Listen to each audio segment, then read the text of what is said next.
BBOR, Black Box Online Radio, coming to you from West Virginia at heart and from around the globe. And hello, Nedheads. Hello, Black Box Battalion. Welcome to this special bonus episode of Black Box Online Radio. My guest on the program today will be Tim Wallace. Some of you might know him from the D.B. Cooper circles, but today we will be discussing the disappearance of Maura Murray. On February 9th of 2004, Maura Murray disappeared after crashing her car into a snowbank in New England in the state of New Hampshire. Whatever happened to Maura after that is still part of the mystery. And if you have any ideas about the disappearance of Maura Murray, I invite you to drop them in the comments section down below, and as always, you can hit the like button and subscribe. And right now, I would like to welcome Tim Wallace to the program. Tim, are you with me? I am indeed. Firstly, thank you Nice to for... be here. Excellent, excellent. Thank you for agreeing to be a guest on Black Box Online Radio.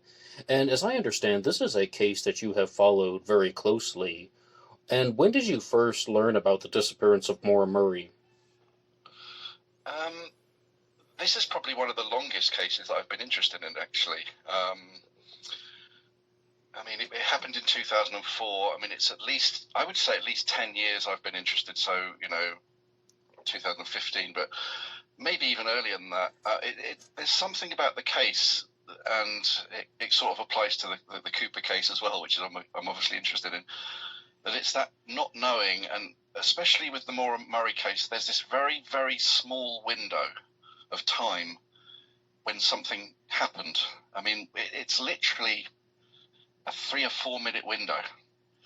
And for something to happen in such a small amount of time has always, driven me a little bit mad, and sort of like I need, trying to work out what would happen, because it happened in such a secluded area that for me, certain scenarios are like a 1 in a million. But, as we know in life, things do happen, that 1 in a million will happen. But it's one of those cases that I just can't get my head around the fact that something happened in a very, very small space of time. And you started looking into the disappearance of Maura Murray in 2015. May I ask, did the Missing Maura Murray podcast play a role in that? That's something that it's two guys, isn't it? They do a podcast, and I have been not so much these days. The Cooper case has taken over a little bit, but I'm kind of reignited on this case. There's also a gentleman, I think his name, I might have got this wrong, I think it's something like Jeremy Renner, who is very involved in the case, is desperately trying to find the solution. And there was an amazing documentary, I think it was about a 5-part documentary, 4 or 5-part documentary on television, which again sort of reignited it. I can't remember when that documentary was. I'm not so great with times of when these were on the television, but definitely the Missing podcast, definitely that television and that television documentary kind of put it back into focus. Yes, and the two guys that host the Missing Maura Murray podcast are Lance and Tim. They are also the hosts of Crawl Space. And I was asking about that because I first learned about the disappearance of Maura Murray in 2015 when their podcast launched. It was promoted by some other YouTube channels, and one of them was the Lord and Arts channel, who did a 2-part special on the disappearance of Maura Murray, and the host of that program, John Lorden, was saying, hey, you gotta check out these guys on the Missing Maura Murray podcast. So I listened and I was hooked. But even though I followed that case since 2015, it hasn't been continuous for me. There have been some very large gaps. So I don't profess to be an expert on the disappearance of Maura Murray. However, I'm really curious to know what you think about her disappearance and what you think about anything associated with the case and the timelines. So I really want to turn it over to you and ask about your observations and what you think happened to Maura. Yeah, I've come down to about 5 or 6 scenarios.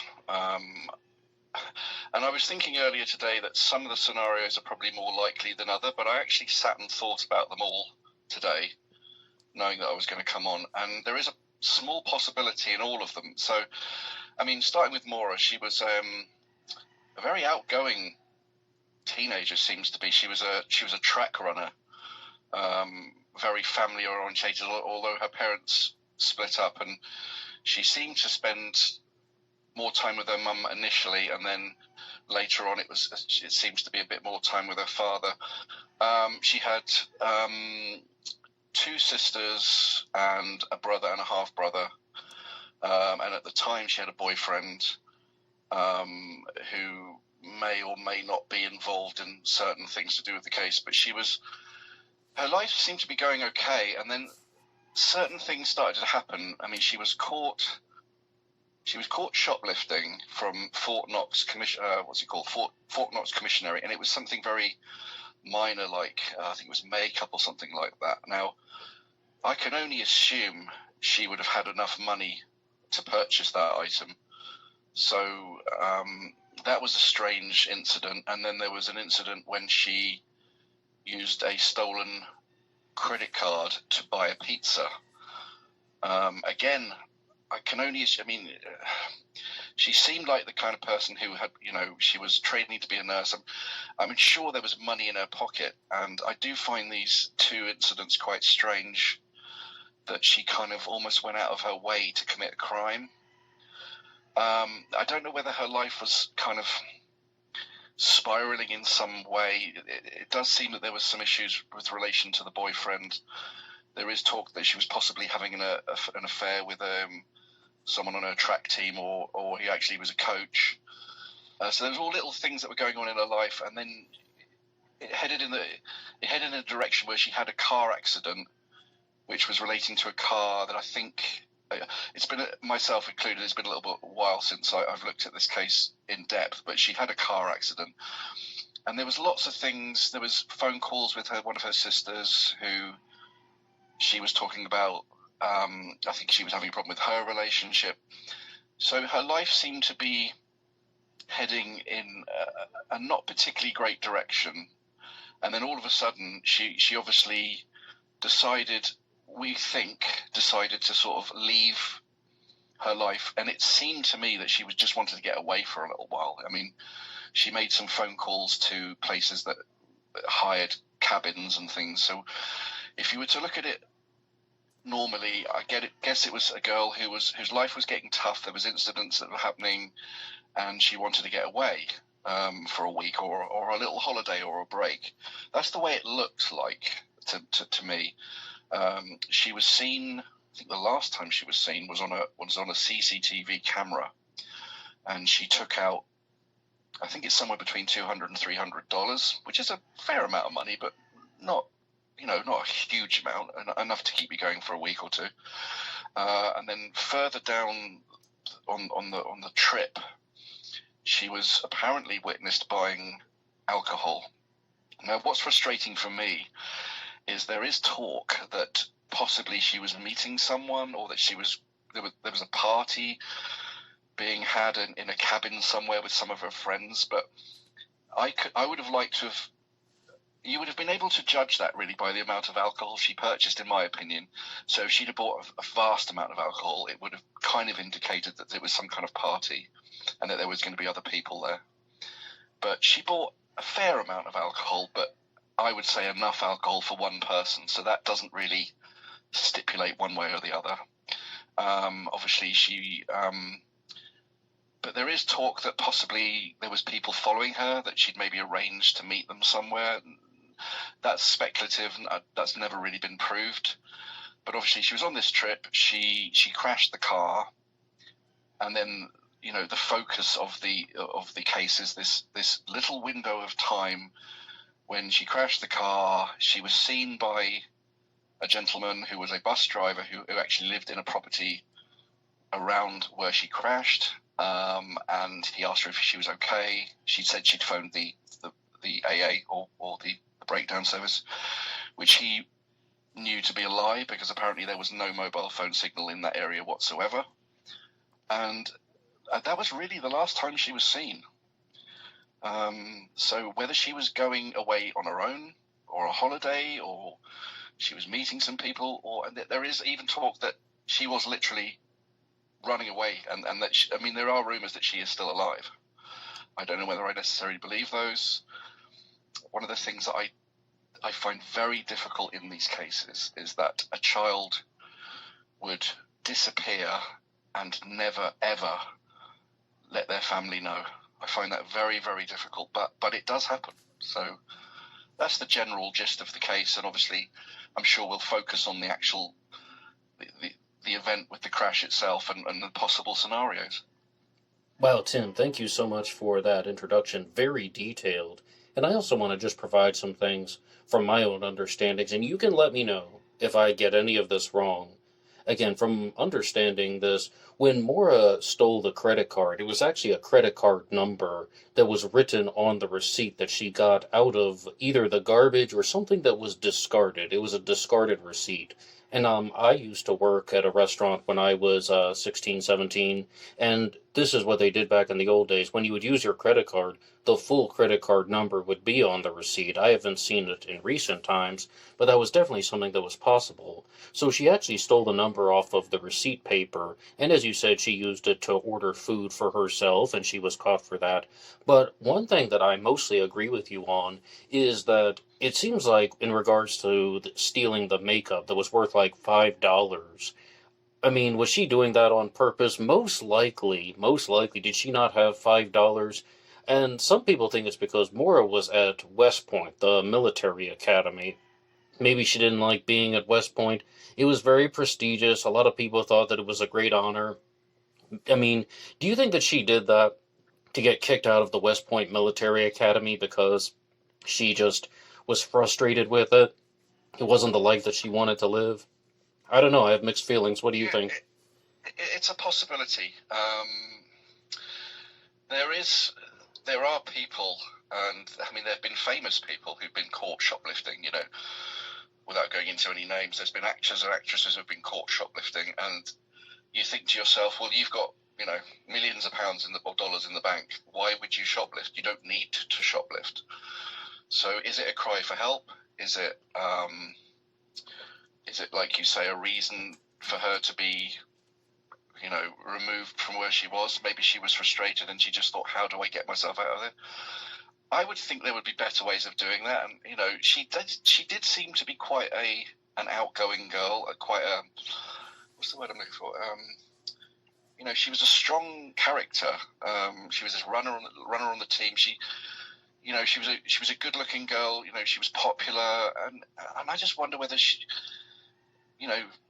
talk to someone. But then again, I know what it's like to feel that you can't speak to people sometimes about certain issues. So maybe, but like I was going back to what I said, I do find it very strange that these two incidents, almost wanting to commit a crime when you really didn't need to, and I do find that strange. Now, from talking about true crime psychology here on Black Box Online Radio, I will agree that it is possible that somebody can be shoplifting for a cry for help, but it can also be done for different ways. One would be genuine criminal deviance, and the other would be pushing boundaries just to see what would happen, almost in a childlike sort of way. And I think that those would both be reasonably possible with Maura Murray. As you said, though, she was an outgoing person, and she did try and do a lot of unconventional things as well. Now, you've also brought up the fact that Maura had a boyfriend. Her boyfriend was named Billy Rausch, and this was a long-distance relationship because Maura was a student at UMass Amherst, that's the University of Massachusetts, at Amherst, and Billy Rausch was in the military, and he was stationed at Fort Sill, Oklahoma at the time.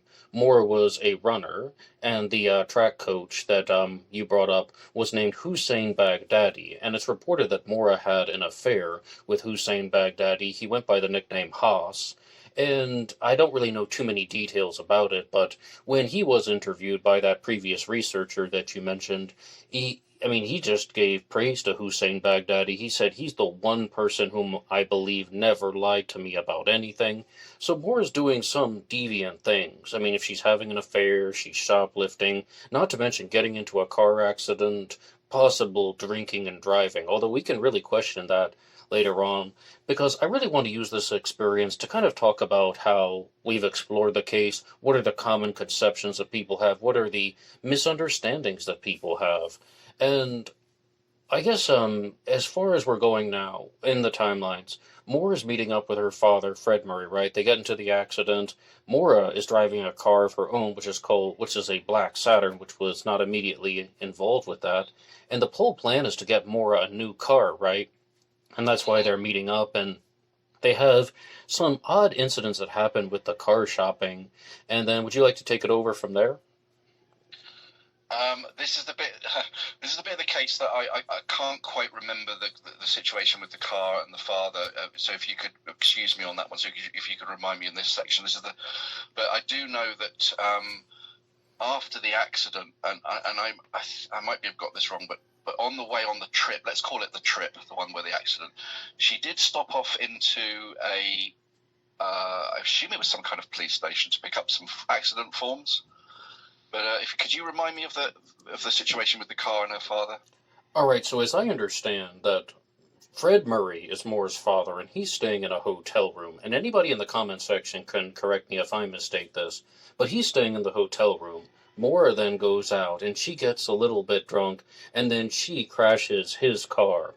And that is perhaps not the most debilitating accident in the world, but the reason that Fred Murray is in Amherst is not only to visit his daughter, he is also trying to help her get a new car because her black Saturn is in very bad shape.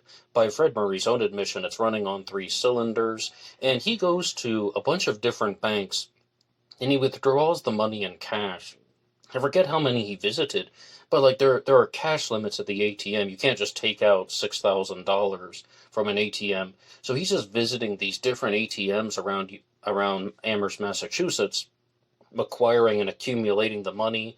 Moore wrecks one of his cars, and then I'm not exactly sure the words that were exchanged in that hotel room, but overall, though, it seems like there's a lot of tension between them.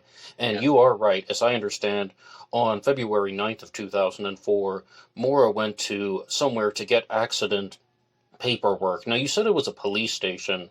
I mean, I'm an American, so when I dealt with this stuff in the past, those forms can also be available at the DMV, depending on your state. Oh, Every state in okay. America is different. Maybe it was the police station where she got it from, maybe where it was the DMV. I don't currently live in Massachusetts, so not really sure, Mhm. but Okay. then this is where No, we're caught up. the only reason I bring that up is because, like the Cooper case, you have to look at every little thing which kind of leads you to a conclusion. So let's imagine this final trip was a trip to escape forever. Let's imagine it was a trip where she said, right, I am going to escape to a new life. I'm going to meet up with someone. We're going to go and move to Canada or Mexico or whatever. Now, she would not have stopped off to pick those forms up because there is absolutely no point in that. So I look at every little thing and think, well, what does that mean? That means she was almost certainly going to come back at some point and sort the problem out. So, but yeah, going through what we've been saying, it seemed to be incident upon incident upon incident, and I think she was getting more stressed and more stressed and more stressed, and obviously upsetting her father was probably the straw that broke the camel's back. And she was definitely having problems with her boyfriend. I think there was various calls made, some of which connected and some which didn't, and there was messages left basically saying I'm going off for a while, and he was trying to get hold of her, and she. Yeah, I look at little things that she did that sort of say, do you think she was ever going to come back? And I personally don't think she was escaping forever. I think she was going away to get some time off. And, you know, hopefully this will lead on to some possible scenarios to what I feel could have happened to her. Okay, Timbo, but there's one very important thing that we need to talk about, and this relates to Maura's actions before the disappearance, because she gets into this car accident with her father's car. Again, I hope I have stated the right vehicle. And then there's still some time though when she's still a student at UMass Amherst, and Maura had a job where she was working as the overnight desk person in one of the buildings. This is a very common job for university students. And there are a couple things that happened. At one point during her shift, she has this type of emotional breakdown, whereas I understand it's something to the effect of she's on the phone with somebody. Then she just gets down on the floor and sits down and starts crying. And a coworker says, "What is wrong?" And she just says, "My sister." And then she's telling her professors that there's a family emergency and she's going to be gone for a week. But to the family's knowledge, there was no real emergency. There was no significant problem with her sister, so that could be one problem. And there's also a possibility that Maura went on her break and she went to get food and coffee when she's working the overnight shift. And there was a student at UMass Amherst in the nearby vicinity named Patrick Vassie who was hit by a car and he almost died. He was in a coma for a month and he ultimately survived. And you're talking about this disappearance theory. For years, people were pushing this Patrick Vassie angle about how Maura was actually hiding out in Canada because she was waiting out the statute of limitations on the Vassie hit. And that has mostly been dismissed for several different reasons. And we can talk about that later on. But this is where I think is a good place to get caught up on. Do you have any comments about the suspicious phone call that Maura would have had where she cried and said her sister? And do you have any comments about the Patrick Vassie incident? Yeah, I do think she spoke to her sister. I think her sister was having some issues. I'm not sure if I'm getting this wrong, but I think there was some issues with relation to alcohol and that sister. Because her other sister, Julie, was again a track runner, and they looked very similar. So, but there was a third sister, which was Kathleen. I'm assuming that was the one she spoke to, and I think there was talk of it was an issue with relating to her and her boyfriend / fiance. So, but I don't see that reaction. To me is very strange. I mean, even if I don't really have any brothers or sisters, but even if my brother phoned me and say, I'm having problems with this, I don't think I would react like that. But the crash is a very strange situation as well, and maybe it's something that people are immersing into the case to have a reason for her to be away for a certain amount of time, like you brought up. I'm on the fence about that event. I think my problem is I'm so focused on that 4 or 5 minute window. That's what my whole focus has been on. What could have happened in that situation, and that's why I sort of have slightly forgotten some of the earlier things. But it's not a good thing, because obviously all those elements lead up to the possibilities of what happened in the crash. But yeah, there's a lot of car crashes involved, and I don't know whether that's a coincidence or drinking. I do think alcohol could be involved in the final crash, and I do think that's one of the hypotheses I have is relating to the alcohol. But there does seem to be a lot of car crashes involved in this case. Well, absolutely, and that's one of the reasons why people are really trying to analyze Moore's movements, because it seems like she may have actually had a very serious drinking problem, and she could have been getting into multiple accidents, as you said, because she's under the influence and she's refusing to change her behavior. Now, to the credit of Lance and Tim on Missing Maura Murray, as well as their numerous guests, including the researcher John Smith, they're mostly ruling out the Vassie hit. Maura going on her break, hitting Patrick Vassie, stating that it's most likely from the amount of time that would have taken place, she would have had to have just done all of the events in just perfect synchronicity, which most likely didn't happen. And also, once we get to the Weathered Barn in Haverhill, New Hampshire, then we can talk about some reasons why this whole disappearance angle is highly improbable. But I think that's where we need to pick it up, because Maura, as we said, has this weird phone call with whom she claimed was her sister, and then she goes missing. And the only other thing I want to bring up as a precursor is Maura attended a dorm party with two of her friends, Sarah Alfieri and Kate Markopoulos. But the odd thing was, when Kate Markopoulos was questioned about this, she was not able to remember the name of a single other person who was at this quote-unquote dorm party. So, did something happen? And then Maura emails her professor saying, I have a family emergency and I will not be available for class this week. She made multiple phone calls to resorts in New England, not only in New Hampshire, but also in Stowe, Vermont. And then on February 9th, she takes off. At some point, she purchased alcohol, and then I guess I'll turn it over to you because this seems like the stuff you want to talk about. Yeah. I mean, I remember I think it was the documentary. I might be wrong, but I think it was a documentary, and there was an interview with the two girls. My gut feeling is, I just got a gut feeling that they know more than they're saying. I might be wrong, but I could imagine a scenario where the girl, Maura said, I'm going off for a week. I've hired a cabin in the middle of so and so. Do you girls want to come and we'll just party or just let our hair down for a week and forget the troubles? That is a scenario that I definitely don't dismiss, that she had some people following in another car. We'll meet you at so and so, at 11 o'clock at night or whatever it was. I don't see that as being a scenario that would be impossible. I just got the feeling, because there was the party. I think the party was the night before she went missing, wasn't it? Am I correct?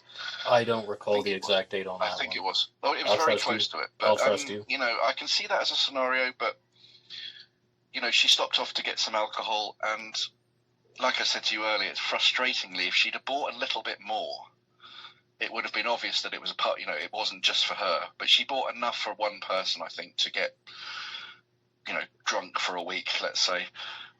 Thank you for that, by the way. I really don't mean to jump in. It's just, when I hear so many of these Maura Murray researchers saying, well, obviously she bought alcohol for more than one person, and I'm just thinking, no, I really don't. No matter what report you're going with, I think that's exactly what somebody would want if they were going to go and get into a hotel room and just spend a week by themselves, because they're going to want to have more than they would need because they don't want to run out, they don't want to worry about it. And also, the way that people function when they're drinking alcohol is they're going to be thinking, well, am I going to have convenient places to get alcohol when I'm in the hotel room? What if the stores close? So people are so aware of this stuff, even spaced out people. It's amazing, once they start drinking, they will pay attention to these things much more closely. But I think in both of the alcohol descriptions, I think that's exactly what one person would want to go and get, into a bed and breakfast room.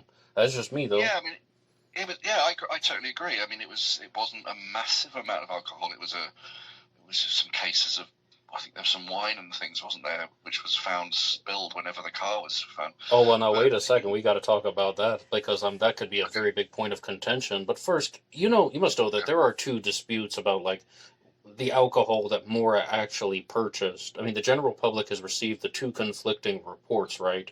And in one of them, you're right, it's the Franzia wine, the Seagrams, or not Seagrams, they're a different brand of wine coolers, and the bottle of Kahlua.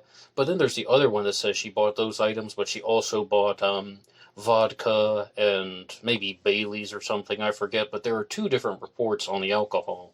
Do you have any comments on that?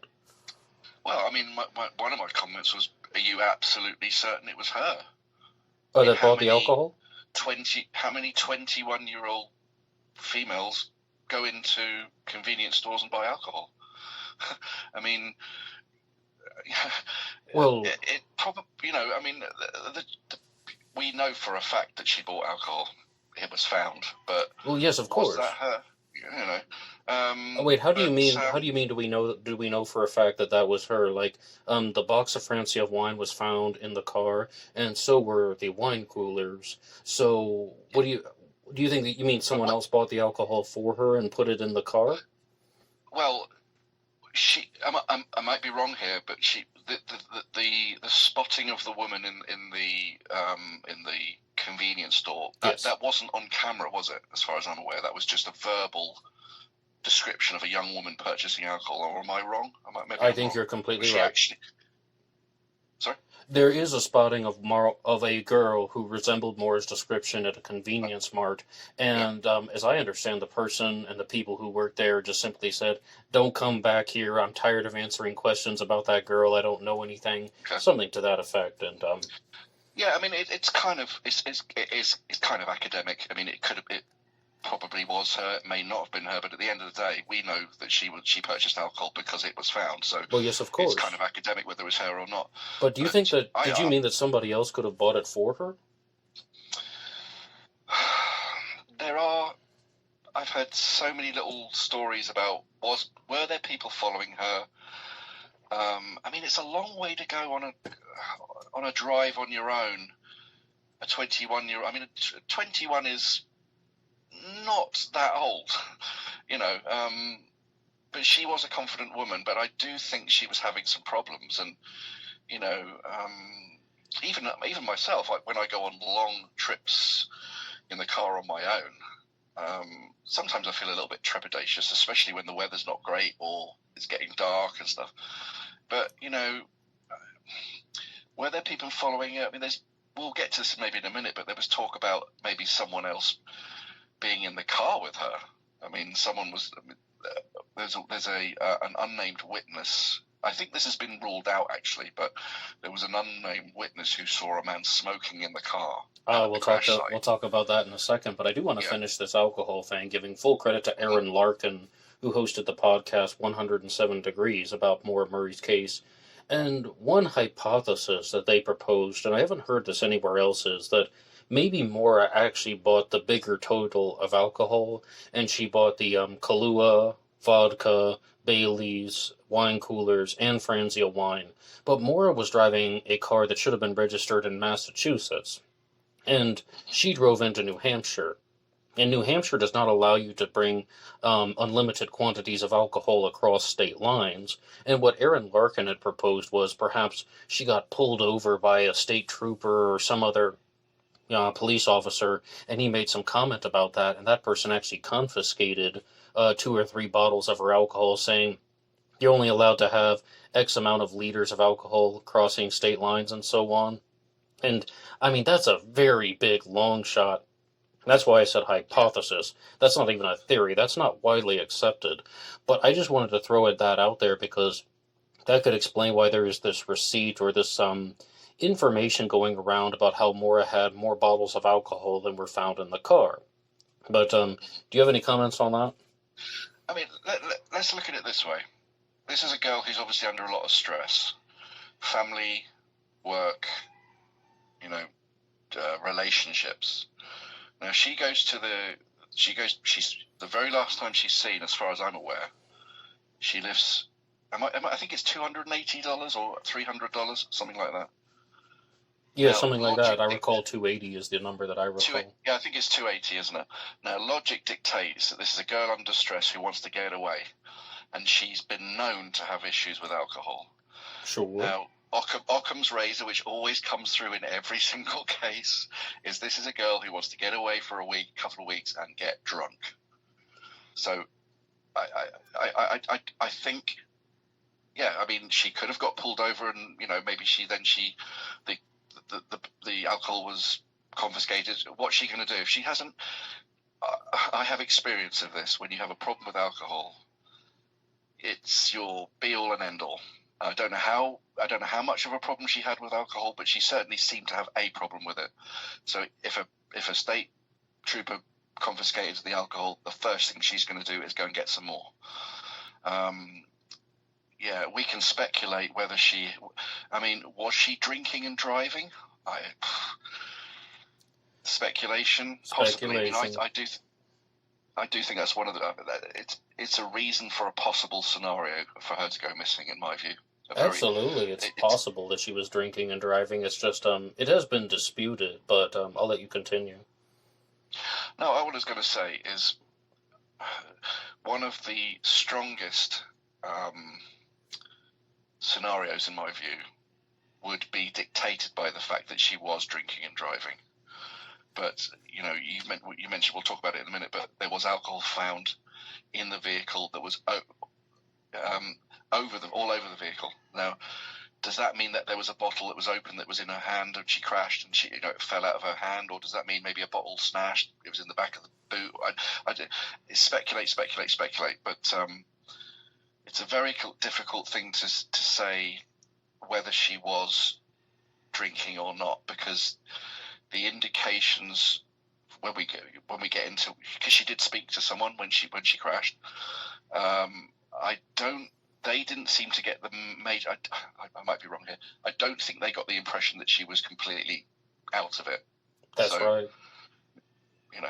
No, I agree with that. So now we're finally getting to roughly around the turn, the Weather Barn, Route 112, when Maura Murray went missing.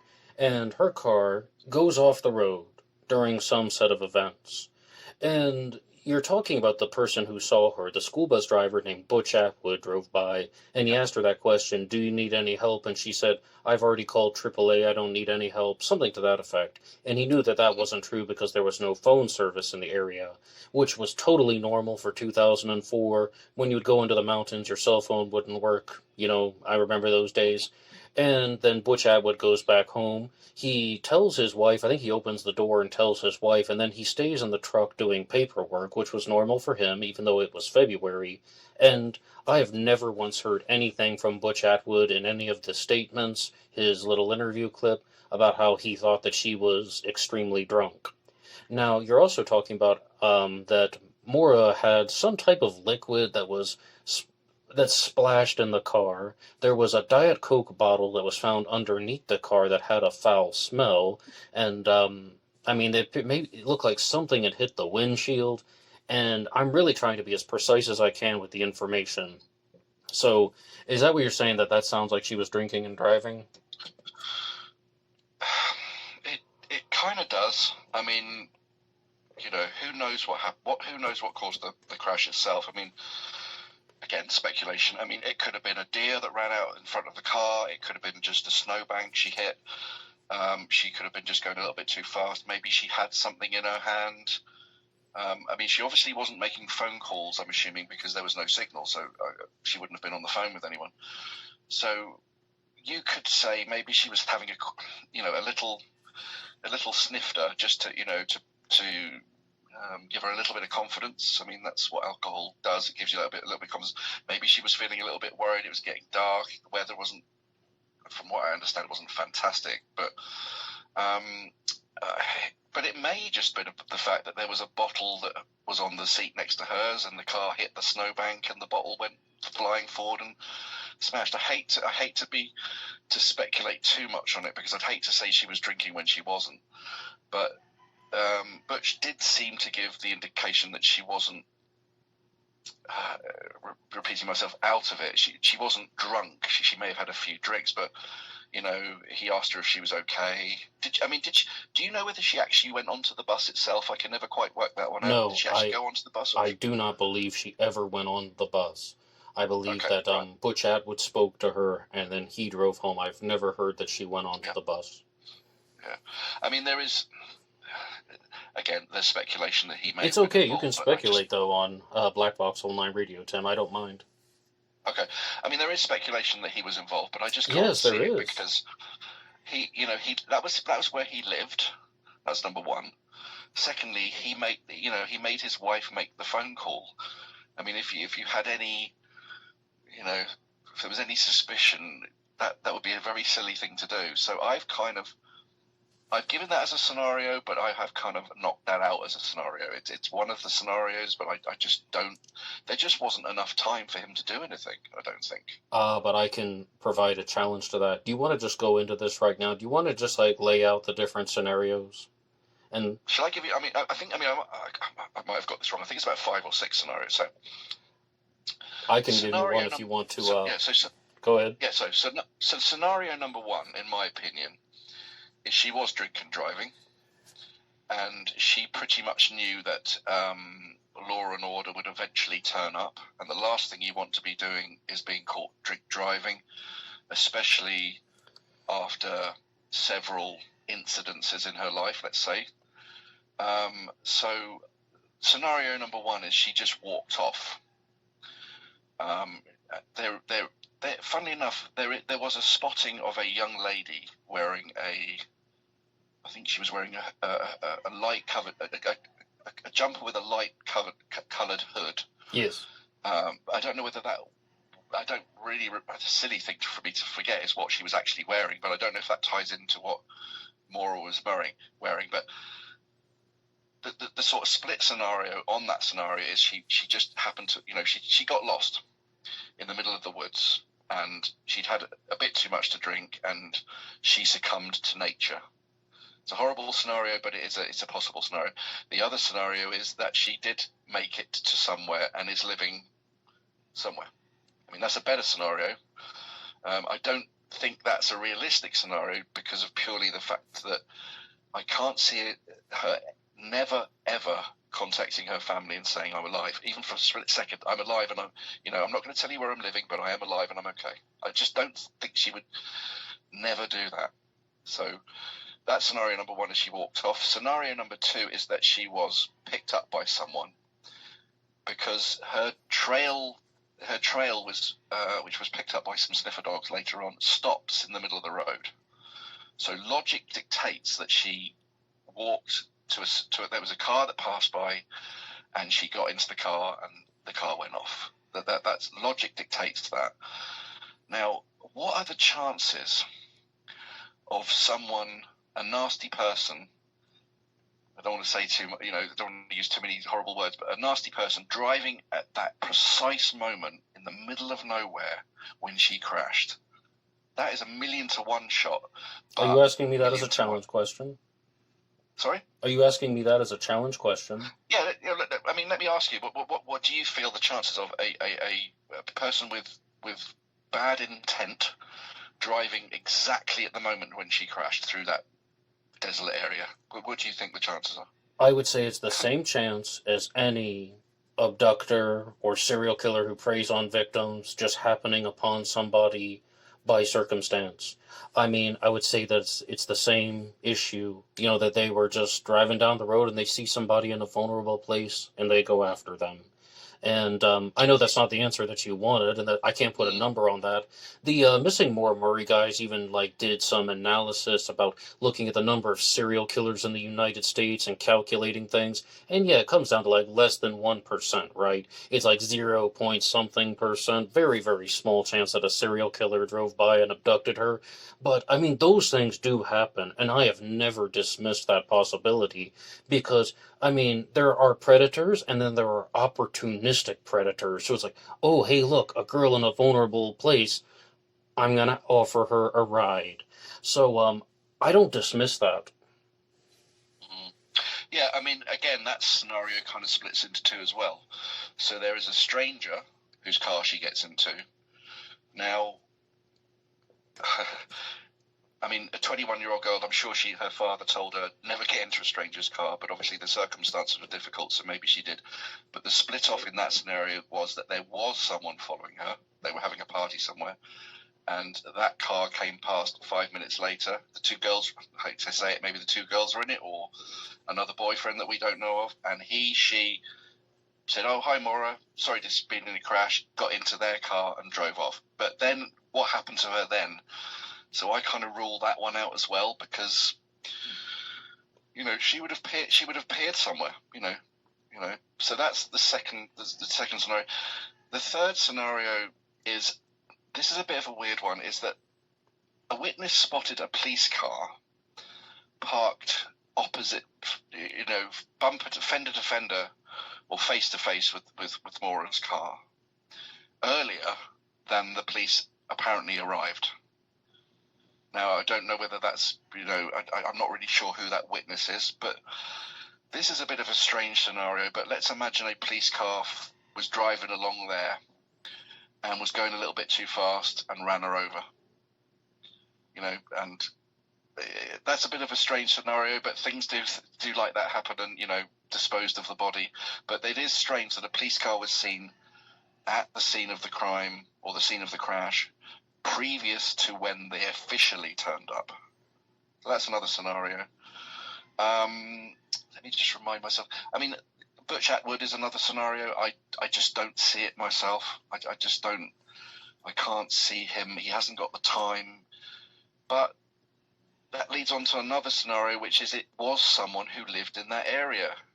And there has been, as you know, there's been searches in the A-frame, various properties around that area, and slightly further afield as well. And I think it was about 3 years ago, a sniffer dog went absolutely crazy at one of the properties.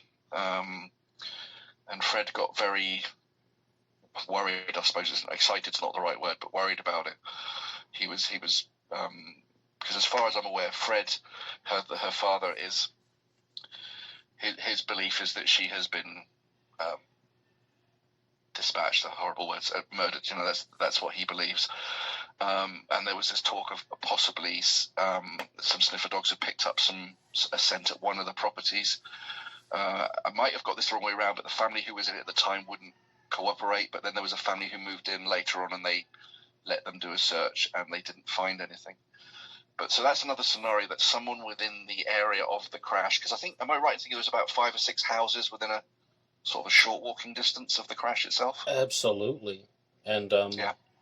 so as far as the sniffer dogs, as I understand, the one you're talking about were specifically blood dogs. The one where they went bonkers, you'll see that written in all of the accounts. That's the way they describe it.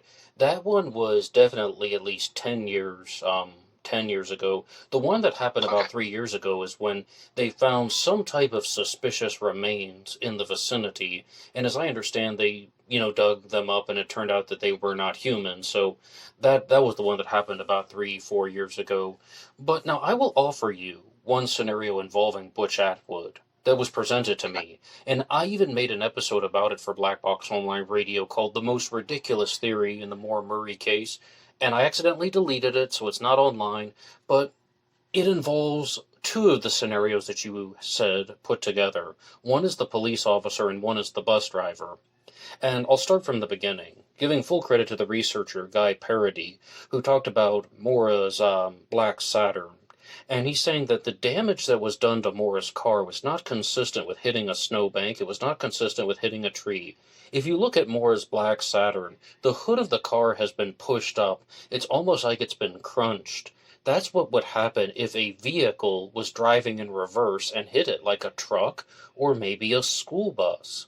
So, Maura's driving through New Hampshire, and then she gets behind the school bus driven by Butch Atwood. Maybe he doesn't see her car, he drives in reverse, and he's saying, "Oh no, I'm so sorry I hit your car." And then they go to sort this thing out. He calls his friend who's a police officer. And they say they're calling the police, but his friend was a police officer named Cecil Smith. And Butch Atwood would go on to deny that he was friends. But the investigators, citizen sleuths have since found that not only were they friends, they were drinking buddies. So maybe what you said about he hits her accidentally, or somebody or a member of law enforcement did something to Maura, that would explain Butch Atwood's suspicious involvement, not to mention that Butch Atwood failed a polygraph test. But that doesn't even necessarily mean that Butch Atwood was the killer or Cecil Smith was the killer, because there's another member of law enforcement that's a suspect named Bruce McKay. And they could be covering for somebody, but in that series of events, that explains the damage to Maura's car. It explains Butch Atwood's suspicious behavior. It would also explain how and why Maura just simply vanished off the face of the earth, and it would explain why that police car is seen there at an inappropriate time. What do you think? That's an interesting scenario. I called it the most ridiculous thing that I had ever heard. That's the way I titled it. Then, over the years, I didn't realize how widely accepted that theory was.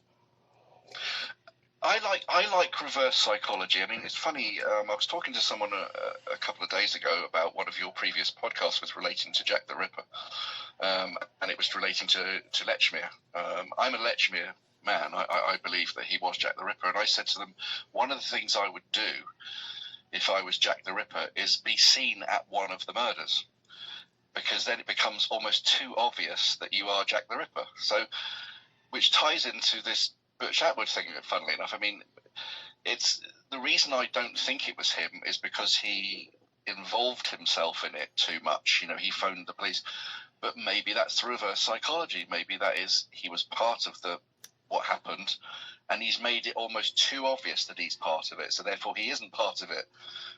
If that makes any sense. But I do like I do like sometimes putting reverse psychology into it. That it's almost too obvious for someone to be. Someone makes themselves too obvious to be that person, so therefore you think, well, no, it can't be them, but actually it is them, and that does happen a lot in history.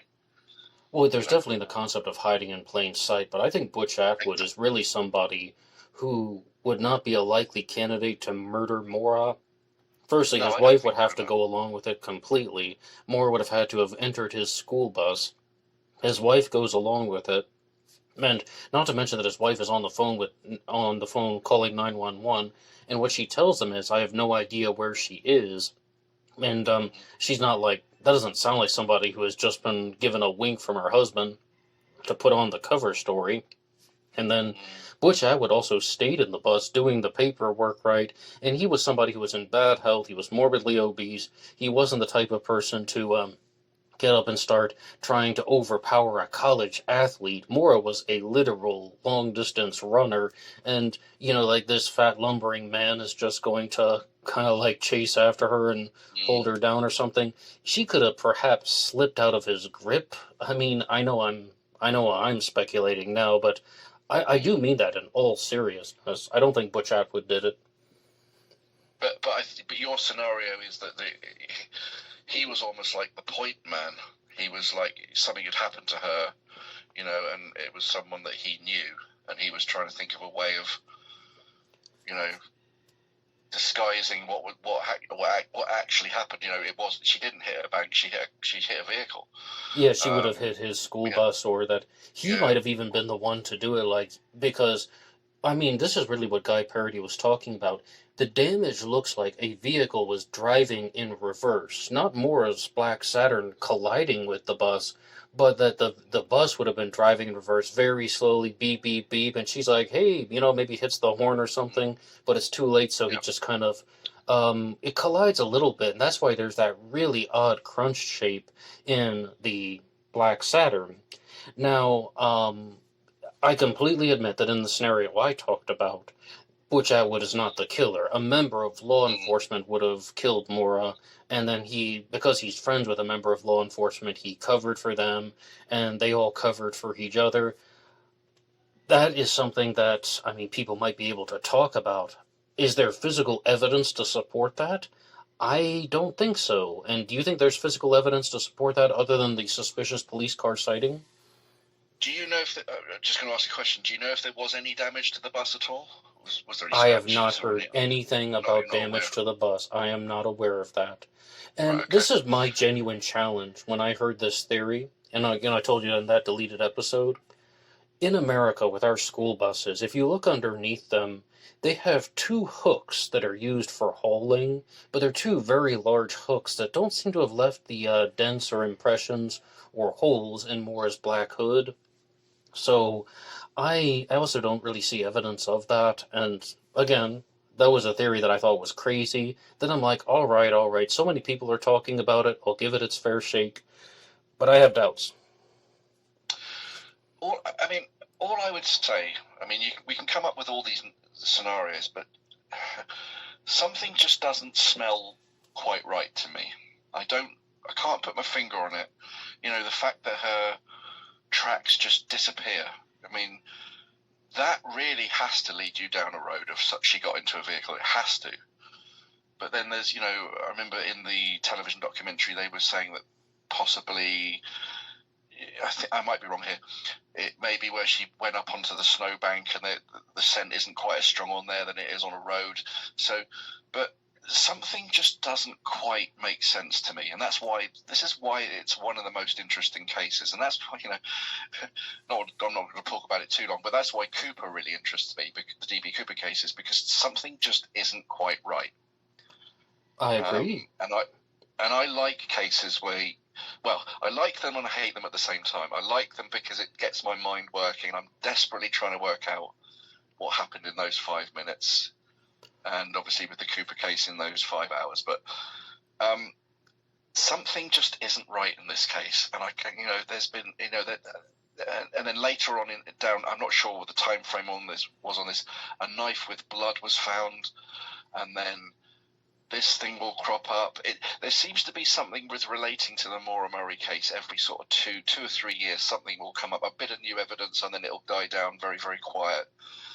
I honestly think someone knows more than they're saying. And if you were to ask me which one it was, I don't know. I mean, the fact that there was a lot of phone calls to Maura's phone from the boyfriend after she went missing, including a 3-minute phone call. Now, I can only assume that was him leaving a message for 3 minutes, because obviously that would kind of prove that she was still alive, really, if you think about it. But, I mean, he phoned her 52 times over a very short period of time.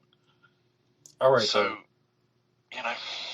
something just doesn't smell right to me. But there are a couple of pieces of evidence and points that we need to talk about. One of them is the smoking cigarette in the car that somebody who was in the vicinity, whether it's from the house or from the window or from their vantage point, they claimed that they thought they saw somebody sitting in the car smoking a cigarette. Now, to the credit of Lance and Tim, they proposed an alternative, and they were saying that most likely was not a cigarette. It was a cell phone that, in the older days, like back in 2004, when you would open up your cell phone and start using it, then it would turn on with a red light. Like a red light would be visible from the exterior. I can confirm this. I had a phone like that. So, I think that is a very reasonable possibility. I mean, my phone did that back in the middle part of the last decade. Oh, goodness, how many decades has it been? I guess at the start of the new millennium. I forget how old I am sometimes. But yes, cell phones did that, so that's a possibility. It could have also been the cigarette lighter for warmth. And do you have any comments about the possible cigarette smoking in the car? I'm assuming that Maura didn't smoke. I mean, one of the things is when you're in that sort of... I think Maura was in a rebellious mode. I think she was I'm going to go and get drunk for a couple of weeks or a week. I do think that's what she was doing. Maybe she just thought, I'll get myself some cigarettes, and maybe, that's a possibility. I mean, I also heard that it could have been like, when you turn a car on and if you've got like a CD player or a tape player, the sort of the screen, sometimes they can be like certain colors. That's another option. But the phone makes sense, but I'm assuming that the phone would still light up even though there was no signal anyway in the old phones. I think that's right. So, it's like when you're trying to make a call or something. I think I remember the light would turn on the outside. But do we know for a fact, 100% fact, that there was no one in the car with her? Do we know that for a fact? No. I mean, I'm assuming they would have dusted for prints and stuff. They did. So you probably would have had prints, and you probably would have had feet mark, put their feet up on this, that, and the other. I'm sure something would have shown. So I think we can say that there probably wasn't someone in the car.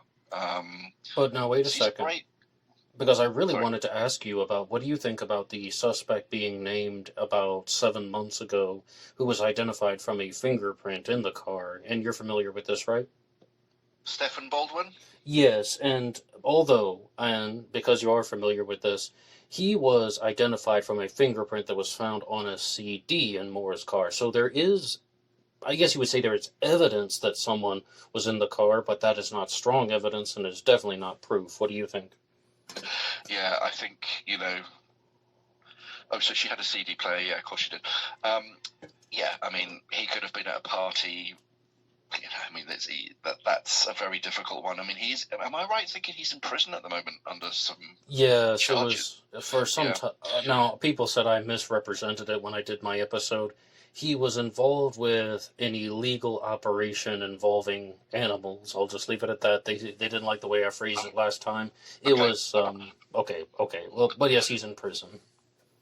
There seems to be a lot of people, well, not a lot of people, there's a few people in this case who, since the case has happened, have been proved to be not the most upstanding people. I mean, don't want to name any names, but one of the people has been caught doing naughty things and this, that, and the other. So, I mean, I'm trying to put it down, I'm trying to narrow down the scenarios over time. But it's almost like the more information you find out about what I call the players in the game, And I actually made myself a list today when I knew it was coming on. I kind of created a list of all the players who are involved, and the more you look at them, it's almost like there's more scenarios that appear. But yeah, the Stephen Baldwin is interesting. I do think it's probably just a case of he knew her and, he handed a CD to her. But, I mean, who knows? Well, can I give you, like, my honest take on that? And I'll condense my whole episode down into about 3 or 4 sentences with semicolons. Okay. And that is that when I first heard this, I was like, oh my goodness, maybe this is the break in the case that everyone was expecting. And the fact that they found fingerprints in the car. But when I found out it was only on a CD that could have easily been transferred around, I really kind of went down because I was thinking, all right, ex-boyfriend. Maura's making these suspicious calls. She's going away for a week. Did his ex-boyfriend just convince her to meet up with him? Hey, come on, baby, let's just try again, make this work. Whatever it is that people say, I don't really know how humans talk, but then, they actually meet up. But then when I found out that it was only on the CD, that created so many doubts, because you must remember touching a CD-ROM, you're not supposed to touch the underside, because the fingerprints will not go away. Same with DVDs, right? So Absolutely. That really suggests that maybe he just gave her a CD, or he handled her CD when he was with her. If there were fingerprints all around the car from Stephen Baldwin, I'd say he's the man. If it were found on the Diet Coke bottle that was found underneath her car, I'd say he probably did something. But the fact that it's only on a CD, that is just creating so many doubts for me, and I don't think he was involved. It kind of dictates, really, if you think about it, really, that he wasn't, because you would expect a guy in the car, at least, or even a hair, That's right. Which reminds me of the Cooper case again, but a hair was found, or a boot print, That's right. It just so happens to be on a CD, which is a movable object which can come out in and out of a car. That to me kind of dictates that it was probably not. I agree. Okay, though, but there's another piece of evidence we need to talk about, and that is the rag in the tailpipe. And after we've had the suspicious light in the car, the red light, Maura leaves the vehicle. After Butch Atwood, she leaves the vehicle. Then a rag is found in the tailpipe of the car. The rag reportedly came from the emergency kit in Maura's black Saturn. Do you have any thoughts on that? Why is there a rag in her tailpipe? Now, if I didn't know the piece of information that I'll say in a minute, then I would have been very, very suspicious. I mean, I would have been that she met up with someone and, someone stuffed it in the back of in the back, and she tried to get the car to start, and but actually it turns out that it was a tip from her father of how to. I can't quite remember what the tip was. I think it was if a car breaks down, it does something. I can't remember what it does, but it actually came from her father, which to me then takes that kind of what's the word I'm looking for? It takes sabotage. The weirdness out of it, because it was something that her father told her to do if a car breaks down. But now, if I didn't know that piece of information, I would have found that very, very suspicious. Someone just stuffing that in there, because it will stop. I mean, to me, it stops. If you stuff a rag in an exhaust of a car, it will stop a car. But you may have to remind me. I'm assuming you know that that information came from her father. I can't remember what exactly he told her to do it for, but he did definitely tell her to do it. Well, now, wait a second. I was just going to say, because there are so many conflicting stories on what he told her to do it for, but yes, I've definitely heard the thing about how it was Fred's idea to put the rag in the tailpipe. Now, The first one that I heard was that you're supposed to put the rag in the tailpipe to keep the engine from smoking. Also, the word sputtering is used. And I even looked this up on auto forums in the past, and other people have said this in purely unrelated issues and incidents. And they're talking about putting the rag in the tailpipe to create more pressure for the engine. Again, not Maura Murray related stuff, just like how to fix your car forums. That it appears to be a very real method. And I think the other reason why the rag was in the tailpipe was so smoke wouldn't pour out of the exhaust pipe. And that Maura put it there so it wouldn't draw attention to the car, which ties into everything that you said in the beginning, that Maura's coming back. She's not just running away, and she's not just going into the woods out of just depression and giving up and ready to die. It seems like Maura wanted to come back to the Black Saturn. She has the accident forms in the car, which suggests that she wanted to come back later on. And all of the things that I'm seeing is that Maura did not want to start a new life. She did not want to commit suicide, which brings us down to some of the other possibilities. Foul play or some type of accidental death. Can I just say one thing? Please. The fact that she put the rag in the exhaust. Yes. Now that to me means she was not heavily drinking, and I'll tell you why. Is having experience in the past of this kind of thing, when you are drunk, you cannot be bothered. Little things like that, I can't be bothered to do that. Now, there's probably me maybe over hypothesizing it, but I do think she maybe had a little sip, but I do think she was compos mentis. I do think she was alert enough, and I think if she put the rag in the thing, which I think is probably a 90% chance it was her, I can't see anyone else doing it because of what her father instructed. I think she was probably pretty compos mentis, because if she was absolutely, in English saying, lagered, she wouldn't have bothered. She just would have gone, right, I'm off now, I'm just going to leave the car and just go. So I do think, going back to what we were talking about drinking, I think she maybe had a little dram on the way, but I don't think she was drunk. Right, like having one glass of wine in the Diet Coke bottle even, that's not going to make her drunk, because Maura was a regular drinker, and you've also pointed out maybe she had something else. Now, one of the big problems is, I don't believe the Diet Coke bottle was ever analyzed. This is a big point from Erin Larkin when she was saying that the police officer who collected it just simply said that it had a strange smell, but that police officer did not drink alcohol and admitted that she was unfamiliar with what alcohol smelled like, and she didn't immediately identify it as being some type of alcohol. I mean, if you had to ask me now to bet my life on it, I would expect that it was full of red wine, because as I understand, it could have been poured out in the snow, and then Maura perhaps dropped it to the ground, kicked it under the car to kind of make it look like it wasn't hers. Now, again, I don't know that with 100%. I'm just, what do I think most likely happened? And I completely agree. I don't think that Maura was, to use an American expression, shit-faced, and but I do think she was not that drunk. She put the rag in the tailpipe herself, following whatever old school method she had, and she left on her own accord. I always thought, because it was a Diet Coke bottle, wasn't it? That's right.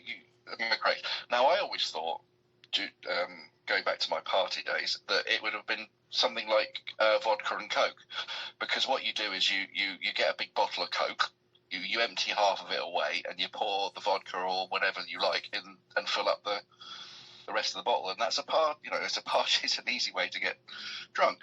So I mean that's kind of what I assumed it would have been, something like that.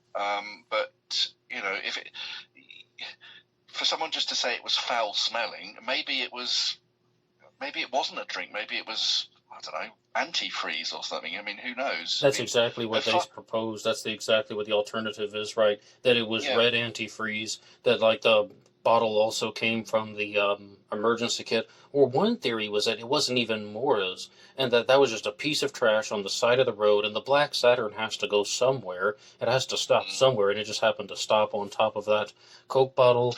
But, I mean, they should be able to determine if that was Maura's, right? I mean, fingerprints, right? Maura's fingerprints are on file for multiple things, right? So you would have thought so. Yeah.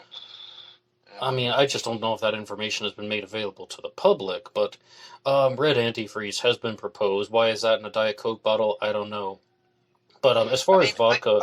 I kind of get the feeling her father was mechanically inclined, right? He liked cars, and he would give his daughters tips about cars, and so it's that kind of thing that he's the kind of guy I can imagine would say to his daughter, make sure you've got a bottle of antifreeze in the car with you when you're going off to the mountains. I can just imagine that from Fred. He seemed like that kind of guy. So maybe it was a big bottle of antifreeze, but maybe it was a big bottle of booze. I mean, who knows? Well, it's just so frustrating. Why aren't these? Why wasn't it analysed? Why wasn't it analysed? But as far as the vodka and Coke thing that you talked about, I mean, Maura was known to drink vodka. Particularly, she liked Black Russians, which were a combination of Kahlua and vodka. And on one of the alcohol reports, again, we have these two conflicting things about what they found in her car. It states that she bought vodka. So, I mean, some people are just saying it's like a red-colored liquid was found in the snow that perhaps was not blood. So that's why they think that maybe it was like red wine, and she dumped it out.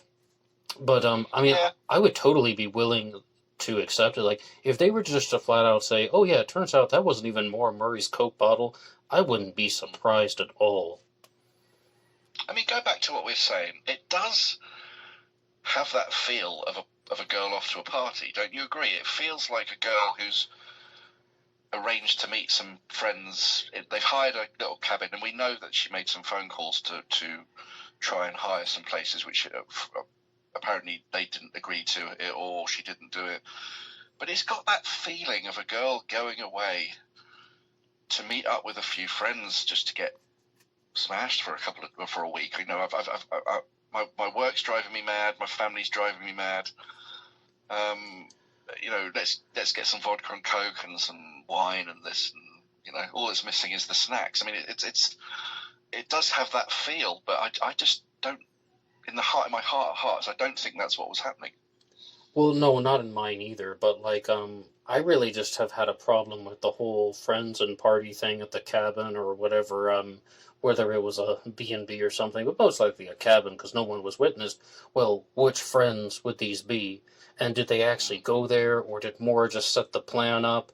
And I know what we're going to get into next, right? About about Kate Markopoulos and Sarah Alfieri, about how that there's just no memory of who was at the dorm party.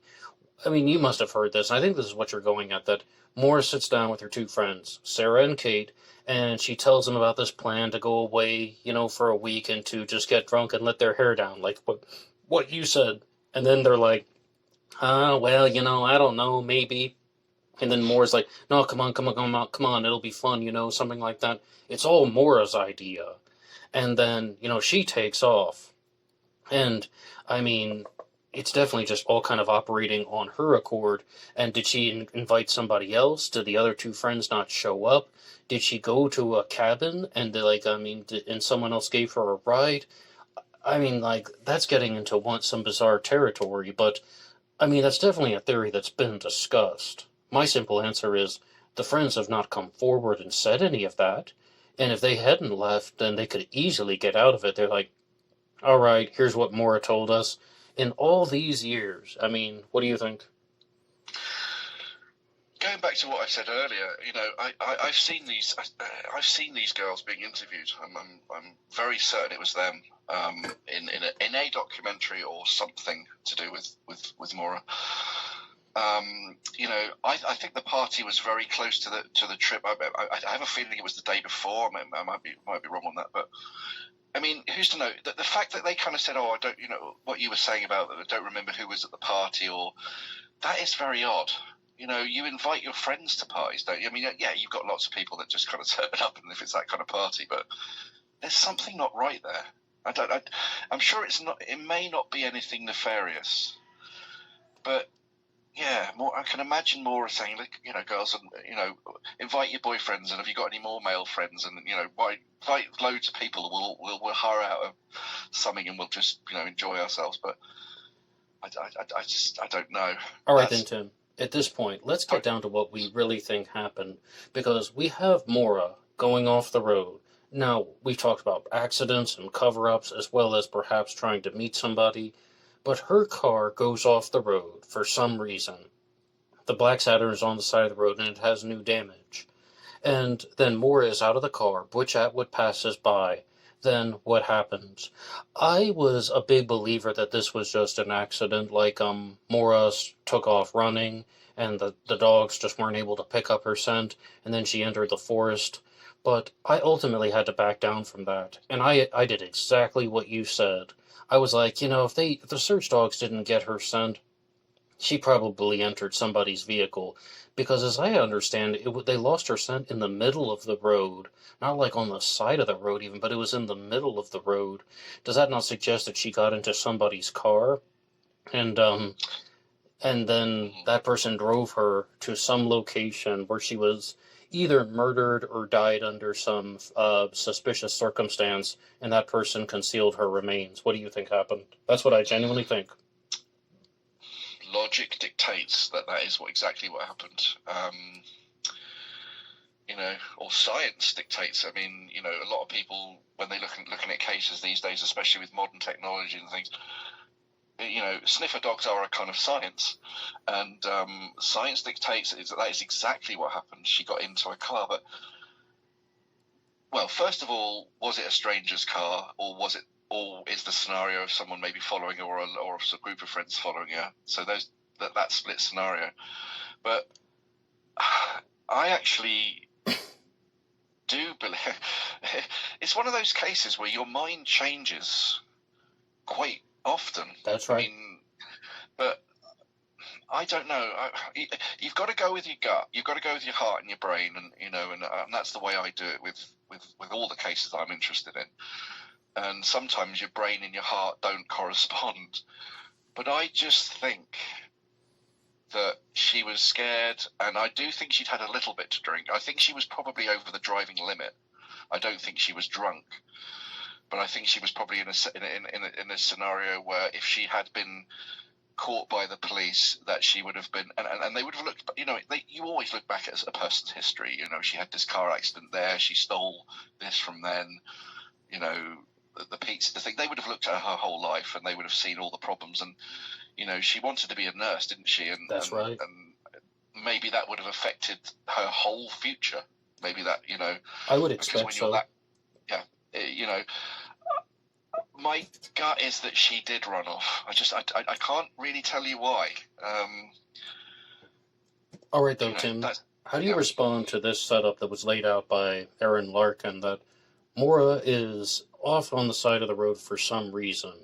Then she gets out of her car. Butch Atwood comes by, and he asks her if she needs help, and she says no, because to the credit of Aaron, as a woman, giving a female perspective, she's like, Maura would say no to some guy who's like, the big, bulky bus driver, even if it's a school bus, because at first she's thinking, I don't know this man. I mean, that's just the natural female instinct. I'm not gonna get into a bus with a man that I don't know, and let alone some guy who's very big and hulking. So she's gonna try and think she can solve the problem herself. She starts walking down the road, even if it's just 50 feet, even if it's just 75 feet, 50 yards, whatever it is. Then she realizes, oh my goodness, this is going to be too far to walk. A different car comes by and says, hey, do you need a ride? And she's like, yeah, I need a ride. And that person gives her a ride. So that would explain why she turned down Butch Atwood, why the dogs lost her scent at that site, and then this person X just drove her somewhere. That is incredibly risky. I mean, we know. I mean, all children are told never to get into strangers' cars. I mean, she was cold, she had a few to drink, and she just thought, right, I'm just going to take the risk. Maybe that is a big possibility. And maybe he was a young guy, and I think psychologically maybe Butch was a big guy. Maybe he just looked like a bit of a mountain, and maybe there was a young guy, or maybe it was a young guy and a girl, or maybe it was a girl. I mean, that's what I thought about. For a while, that was my go-to theory, that she got into the car because a woman was driving, and the woman drove her, and that woman's boyfriend or husband did something to her. I mean, I have no evidence to support that. Only like thinking she'd be more likely to enter the car of a woman than a man. But I mean, there's no physical evidence. There's no witness sighting of a woman driving a car and a woman matching Moore's description getting in there. So that is all guesswork. But I thought about that for a very long time. Yeah, I think it would probably. I mean, let me put myself in Maura's shoes for a minute. I'm a 21-year-old girl, and she is an attractive girl. She's an attractive, thin girl, and she's out in the middle of nowhere. And I'm her for a moment. I would not get into a car with a man on his own under any circumstance, but I would probably get into a car with a woman on her own, or maybe a couple of women, and I may get into a car with a woman and a man. Absolutely, a woman and a man. Sure, because psychologically, women feel safe with women, they do. and you're thinking, well, there's a woman in the car. He's probably not going to do anything with me because there's a woman in the car. But we know in over history that there are couples who do nasty things, and families who do nasty things, and women who cover for men when the man does a nasty thing and the woman just goes along with it, covers it up. Absolutely. I mean, my mind now. I mean, we've been speaking for an hour and a bit. My mind is going back and forward. I was 1 minute I'm convinced she walked off, but the more we talk, this is why this case is. There's lots of missing cases, and I'm not particularly. It's not like I'm particularly into missing cases, but it's just this case.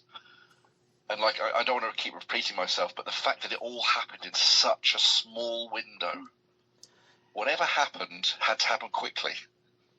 Can I just add one thing? Yeah. And that is that. Oh, are you finished? No, all I was going to say is, this is what's frustrating the most about this case is there's long, drawn-out cases, and you can kind of think, well, this person prepared this and did this, but whoever if something happened to her, apart from her just walking off and succumbing, this was done very, very quickly. And it's so frustrating that there was no one. She basically, in a nutshell, 1 minute she was there, the next minute she wasn't. And and it's she literally vanished off the planet, off the earth. She vanished, and that's why it's such a strange case. Yes, excuse me for that. A minute ago, I thought you were finished, but I just want to share this thing about how. I mean, I heard this on a true crime show once, and I can even give some examples. And that is that an opportunistic predator is going to be the type of person who can convince a woman to get into his car when she wouldn't normally do that. And an example of this would be the serial killer John Arthur Ackroyd, who's the subject of the documentary Ghosts of Highway 20, and he abducted a woman who was actually able to get away from him. Her name was Marlene Gabrielson, and she just said he was completely non-threatening. I was walking down the side of the road, he offered me a ride, and just everything seemed fine and normal, and he just didn't give off a single vibe like he would bother her in any single way, but he tried to murder her, and she escaped. And then somebody who is of that opportunistic predator mindset might have been able to convince Maura to get into his car if he was a lone male.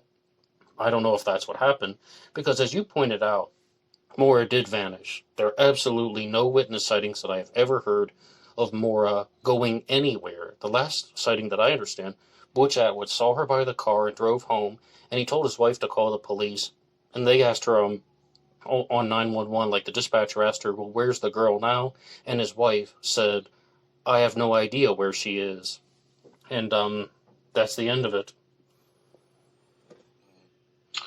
And they would have had to have been vehicles. Obviously, I mean, it's a silly thing to say, but if we're talking about her getting into a vehicle, then they would have had to have been a vehicle. And am I right in thinking that there was a couple of cars spotted driving through in that sort of window of time?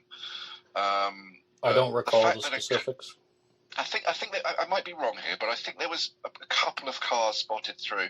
I mean, I think of this place as in the middle of nowhere, and it's a little.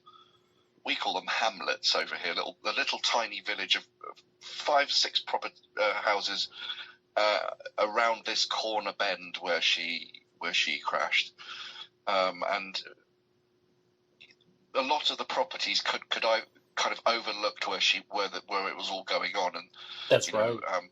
Yeah.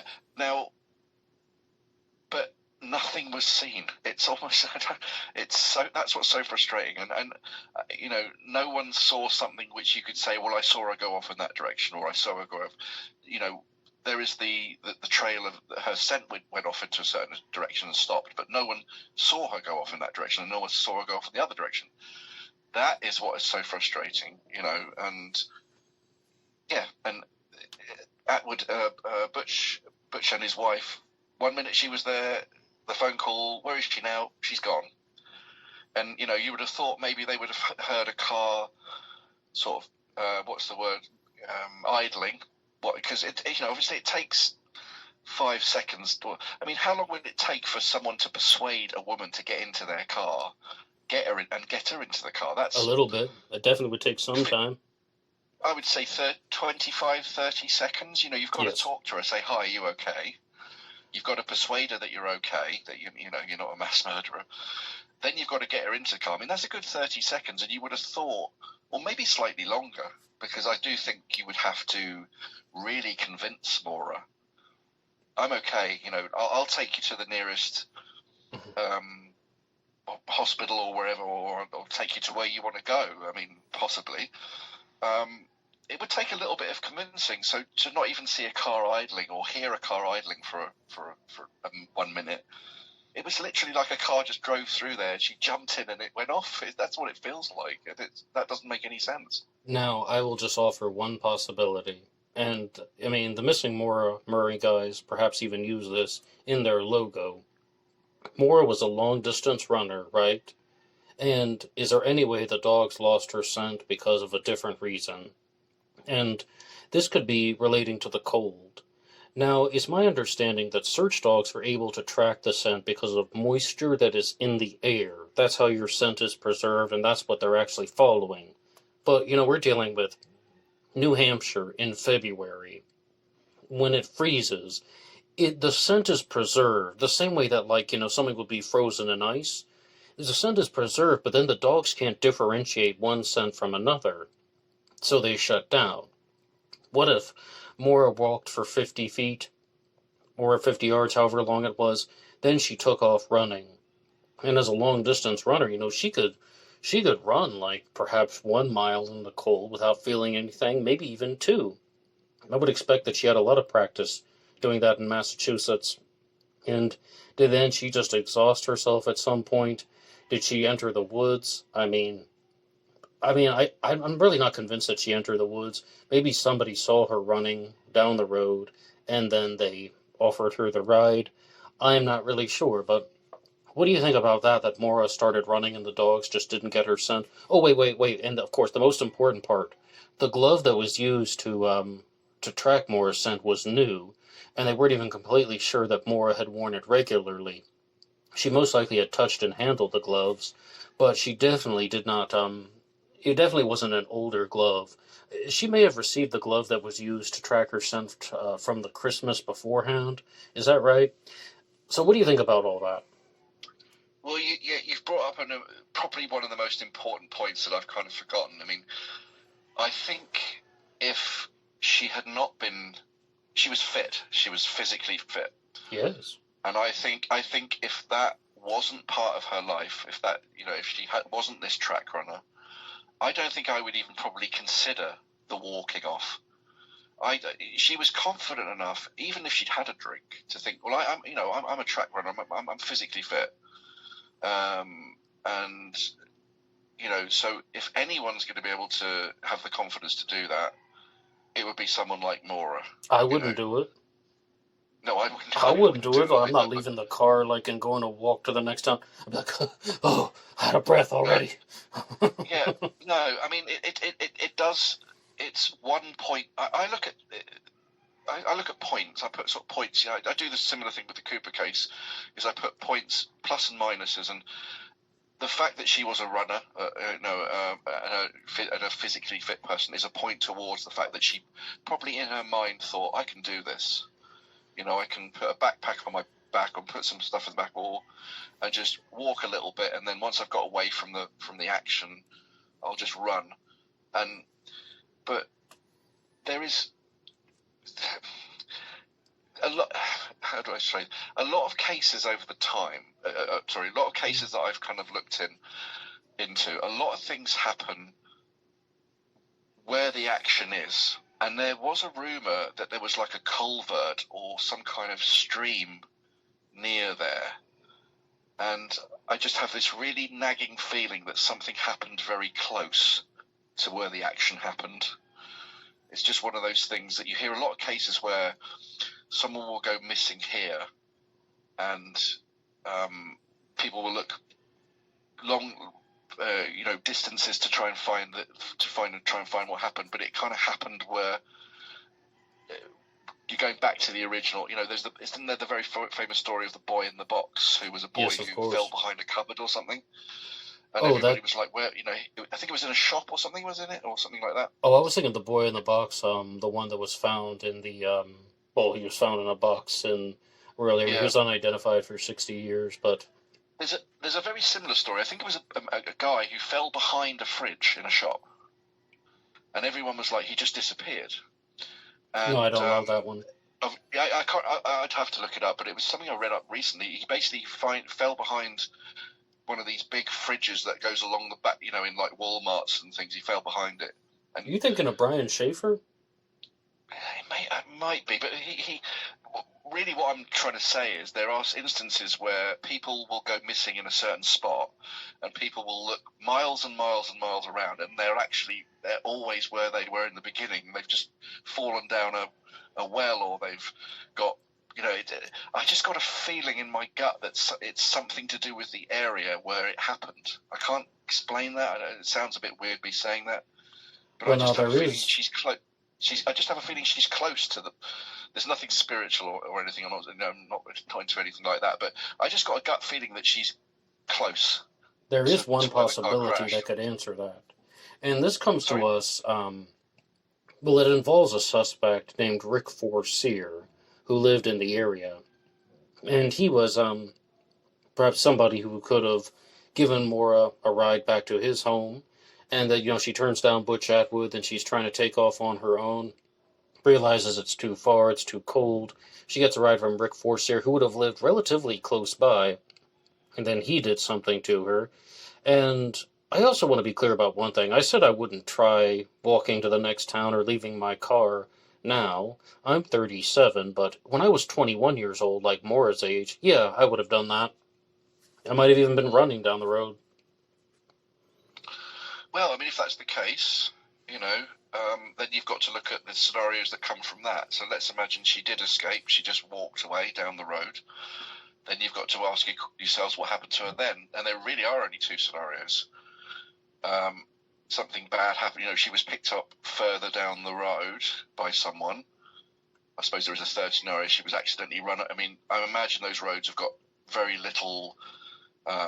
what would you call them? Lighting. Sidewalks. Yeah, no lights, sidewalks. There should be no sidewalks. What we call pavements. So there is a chance that someone.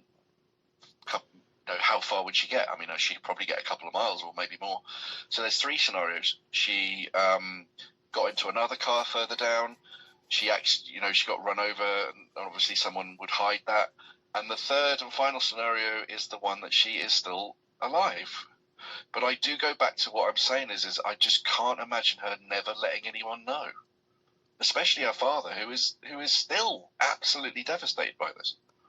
Okay, so as far as the concept of Maura being alive, this was introduced to me in what was called the tandem driver theory, that Maura was part of her disappearance, that the whole thing was staged, and that she got into somebody's car and she entered Canada. And I've never liked this. I think it's ridiculous. Maura would have left her car in the only populated area during that stretch of road. She had total darkness on either side of that, hamlet, as you called it, where the houses are. Why would you leave the car in a place where there could be witnesses if you knew that your ride was coming 5 minutes later? Wouldn't you go to a darker place I mean, why are you going to leave it when you could be witnessed by, countless people? I think it's Mm. ridiculous. And as I said, the Patrick Vasi hit has most likely been ruled out because of the time frames. I don't think that Maura staged this disappearance. I don't think she went off to Canada. I don't think she had a secret lover. And like there are stories where people have gone missing for 30 years and they turn up, and there are also stories of people who've gone missing and they just don't expect that anyone is looking for them. I completely agree. I think if Maura were alive, she would have made some type of real contact with her parents, or her father, I'll, excuse me. I'll tell you what's the most frustrating thing of the whole case for me. She could have crashed her car literally in the middle of nowhere. Of She, course. she could have crashed her car where there was no houses whatsoever within a 10-mile, 20-mile, 30-mile walk. That's right. It just so happened she crashed her car on a corner and there was, I might have got this wrong, 5, 6 houses. Why did she not just go, forget Butch, Atwood, go and knock on all, and as soon as you find a house which looks, in this day and age, you just never know, but you got a gut feeling what people are like. Knock on the door, say, try and find a nice family home, especially maybe with their children there. Say, really, I'm really sorry, I've crashed my car. Okay, you may have had a few drinks, but what's more important? Your life is the most important thing. Knock on the door, stay with them, get them to phone the police. You stay in the house until the police arrive. That is what I would have told her to do, and I'm so frustrated that isn't what she did. But is there a reason why she didn't do that? Is there a reason why she didn't try and knock on someone's door? Was she waiting for someone? Can I answer In that? which case, yeah, sorry, yeah. In all of my years looking at the Maura Murray case and thinking about it, and no, it hasn't been 10 years, it's been considerably less, that scenario has never come to my mind, that she could have walked to the houses and knocked on the door. And I think it's because I wouldn't have done that if I had been 21 years old and my car went off the side of the road. I might have been a little bit more inclined to do what Maura had done. Would I now as an adult? Let's say, my car goes off the road, my phone doesn't work, then yeah, okay, I'm going to walk to anybody's house, even Butch Atwood's. Of course, I'm a man. But no, that never crossed my mind that Maura could have done that. So I guess that brings some new life to this thing about a tandem driver theory. And unfortunately, I think, like the DB Cooper case, I don't think we will ever know unless there's some miraculous piece of. All these cases really, ultimately, in this day and age, kind of come down to sort of physical DNA, fingerprints, a hair found somewhere that it shouldn't be, and it's a really frustrating case where I just got this feeling that I don't think we'll ever know what happened. I don't think we will. But with Maura Murray, there's a very high chance we could find skeletal remains. We could also find her backpack. Maybe she has some type of identification on some other item that she was carrying that could give us some clue. Like if Maura just passed away in the woods, I know it's an enormous long shot. If she died in the woods, like outside of the 7-mile radius where they were looking, we're talking about 21 years of overgrowth. So, but there could be skeletal remains. Sorry, I was just going to say there was a jawbone found. I think it was a couple of years ago, which was described as being quite small and female, I suppose, and then it turned out that it wasn't her, and that must be really frustrating and devastating. Because I think families just want closure. Obviously, it would be great if she was a perfect scenario would be, in a weird kind of way, in a kind of horrible but great kind of way, is that she is still alive. And I'm sure her father would be very upset that he didn't get in contact, but the fact that she's alive. I think 99% of us are pretty certain that she's passed one way or another. I agree. But I just, I agree with you. I just don't see her never contacting. So, but I think a family just wants closure. Even if we were to say, we can absolutely prove that your daughter is no longer here, because the family will never know for absolute certain what happened to her unless something miraculous comes up. And I just think closure is what's required. it's just, I mean, there's millions and millions of cases like this around the world, and everybody's just trying to think the ultimate goal is closure one way or the other. And I really do appreciate that, Tim. And right now, I would like to give you the floor and ask, do you have any final comments about the disappearance of Maura Murray? Is there anything that you're exploring in regards to the case? Is there anything you're exploring in regards to another case such as D.B. Cooper? And you are definitely invited to come back on the program to talk about D.B. Cooper in the future. But I'm going to give you the floor and the microphone and say it's yours. Thank you, Ned. My focus at the moment is the D.B. Cooper case, although saying that, I'm actually stepping back from the D.B. Cooper element of it, which I know sounds a bit strange, and I'm purely focusing on Ted Braden, who is the person who I think was D.B. Cooper, but I'm actually working with a couple of other investigators, and we're looking at him, and the bonus would be that he was D.B. Cooper. It'd be the bonus prize at the end of it. But I'm telling you now, if he was D.B. Cooper, it's the least interesting thing he ever did. That is so true about Ted Braden, whether it's like we're the CIA, the Congo mercenary, or perhaps just being one of the best skydivers in the world, right? Yeah, and that ain't the half of it. I'm telling you now. I can't wait for this new podcast that's coming out. What is the name of it? Sorry, I was just going to say, I'm doing a podcast with a couple of other guys, which we're hoping to start by the end of the year, maybe a bit sooner. Do you have a name yet? Sorry? Do you have a name for it yet? It's gone totally out of my head. Dee and Drew are gonna kill me. You should not know this. That's what it's called. You should not know this. Top secret, huh? It's not a DB Cooper podcast. It is a Ted Braden podcast. And like I say, the bonus, the cherry on the top of the cake would be the fact that he's DB Cooper. Speaking to you for the last 2 hours has really reignited my interest in the Maura Murray case, which is really one of the first cases I kind of got interested in. And through this 2 hours, my mind has been like, she did this, she did that, no, she did this, and then you'll say something.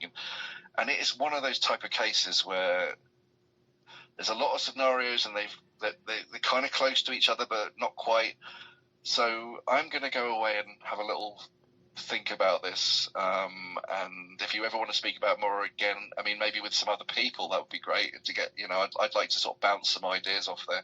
Because like, as I sort of faltered earlier in the discussion, there are certain elements of it that I kind of push back, and there's other bits that I bring to the front. And for me, that little window with the crash is the important bit, and I, sadly forget some of the other bits. So I'm going to study a little bit more on this and try and fit it in with in between my I'm not going to say DB Cooper. I'm going to say my Ted Braden stuff. And Tim, thank you so much for appearing on Black Box Online Radio. Thank you, Ned.